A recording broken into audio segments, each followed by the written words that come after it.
ખાસ દુઃખદની વાત તો એ છે કે જે 18 દિવસનું બાળક છે તે ત્યાં આખી રાત રડે છે. બાળક છે એટલે ખાસ તો વારે ઘડી આવું થાય છે પરિવાર પર. હું એકલી છું આજે એટલે એક વાર થયું, 2 વાર થયું, પછી મારું પણ મનોબળ તૂટી જાય છે.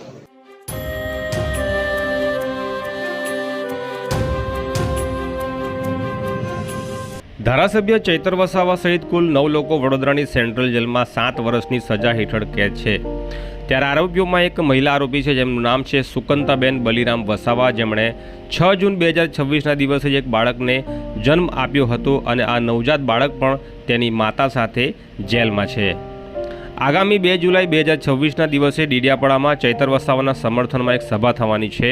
તે બાબતે યોજાયેલી ચર્ચા મિટિંગમાં ધારાસભ્ય ચૈતર વસાવાની પત્ની આ 17 દિવસના બાળકનો ઉલ્લેખ કરતા રડી પડ્યા હતા.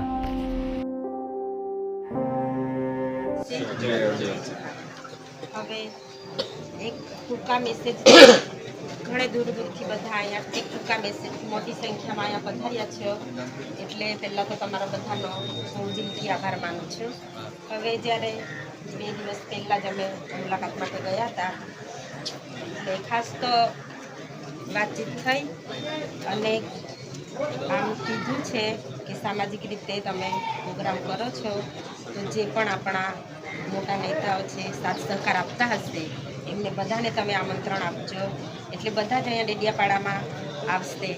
અને બીજું ખાસ દુઃખદની વાત તો એ છે કે જે 18 દિવસનું બાળક છે તે ત્યાં આખી રાત રડે છે. એટલે દુઃખની વાત તો વધારે જ છે. બાળક છે એટલે ખાસ તો બધા મોટી સંખ્યામાં આવશો એવી તો હું આશા રાખું છું, પણ વારે ઘડી આવું થાય છે પરિવાર પર. હું એકલી છું આજે એટલે એક વાર થયું, 2 વાર થયું, પછી મારું પણ મનોબળ તૂટી જાય છે. પણ આજે તમે બધા અમારી સાથે ઊભા છો અને એ જ રીતે તમે બધા પ્રોગ્રામ છે તે દિવસે મોટી સંખ્યામાં લોકોને લઈને આવશો એવી હું આશા રાખું છું. મનોબળ મજબૂત કરવા માટે તો તમારો સાથ સહકાર મને જોઈએ છે, એટલે તમે બધા સાથ સહકાર આપશો એવી હું આશા રાખું છું. અને જેને પણ વડીલોએ ખૂબ સારું સૂચન કર્યું છે, તમે જેને પણ આમંત્રણ આપો છો મોટા નેતાઓને બધાને સારી રીતે આમંત્રણ આપજો અને બોલાવજો. અને ખાસ કાર્યકરોને પણ કેમ છો કે ધારાસભ્ય નથી તો મારે નથી જવું એવું નથી. તમે બધા ધારાસભ્યની જરૂરિયાત પૂરી કરજો. બેન એકલા બાર છે એટલે બેન આવશે એવી આશા નહીં રાખતા.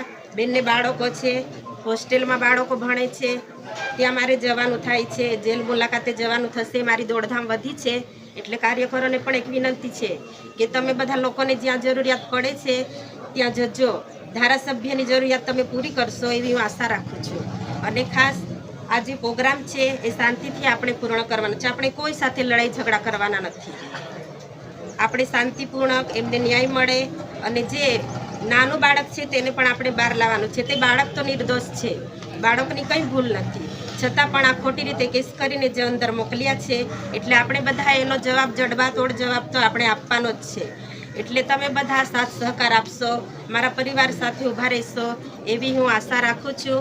અને તમે બધા અહીંયા મોટી સંખ્યામાં પધાર્યા છો એટલે તમારો બધાનો હું ખૂબ ખૂબ આભાર માનું છું.